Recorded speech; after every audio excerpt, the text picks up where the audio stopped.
কংগ্ৰেছৰ নমিনেশ্যন দিয়া যিদিনাখন লাষ্ট ডেট আছিলে আপোনালোকে দেখিব সেইদিনাখন ৰাজীৱ ভৱনত কেনেকৈ গোটেই গুৱাহাটীখনতে চমৰীয়া গৰৈমাৰী বৰপেটা ধুবুৰী খালি মিয়া মানুহে ভৰ্তি হৈ গ'ল। তেওঁলোকে কৈছে যে 700 মানুহে টিকট খুজিছে, লিষ্টখন প্ৰকাশ কৰক। আপোনালোকে দেখিব তাৰ ভিতৰত 600 অকল মিয়া। যোৱাকালি কংগ্ৰেছৰ হিন্দু ল'ৰাজনে মোক হোৱাটছআপ কৰিছে যে দাদা আমাক বচাওক, ৰাজীৱ ভৱনত আহিলে যেন কোনোবা এটা মছজিদতহে নামাজ পঢ়িব আহিছোঁ তেনেকুৱা লগা হৈছে। তেওঁলোকে সংখ্যাটো দিছে, নামখিনি প্ৰকাশ কৰা নাই। আপোনালোকে তেওঁলোকক কওক যে আমাক নামখিনি দিয়ক, কোনে কোনে টিকট খুজিছে। 750ৰ ভিতৰত 600 মান অকল মিয়াই টিকট বিচাৰিছে আৰু 50,000কৈ মিয়াই টকাও দিছে।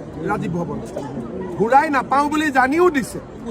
পুঁজি সংগ্ৰহ নহয়, মিয়াই বিজেপিক হৰুৱাবৰ কাৰণে সেইটো একচুৱেলি দানে দিছে। বহুতে টিকেট খুজিছে, যোনে জানে মই টিকট নাপাওঁ, তথাপিতো গৈ 50,000 টকা দিছে। উদ্দেশ্যটো কি? যাতে বিজেপি ইলেকশ্যনত হাৰিব পাৰে। যোৱা কেইদিনমানত কংগ্ৰেছে জিলা সমিতিবিলাকক 2 লাখ 3 লাখকৈ টকা দিছে। ক'ৰ টকা দিছে? এই মিয়াবিলাকে দিয়া টকাবিলাকে বিতৰণ কৰি দিছে। গতিকে এইটো এটা সম্পূৰ্ণভাৱে মিয়াসকলে এইটো এটা জেহাদ বুলি লৈছে বিজেপিক হৰুৱাবলৈ। নহ'লে গুৱাহাটীত সিদিনাখন মইতো দেখা পাই আছোঁ, মইতো টিভিত আচৰিত, একে জাপে যিমান মিয়া গুৱাহাটীত টিকেট খুজিব সোমাই গ'ল।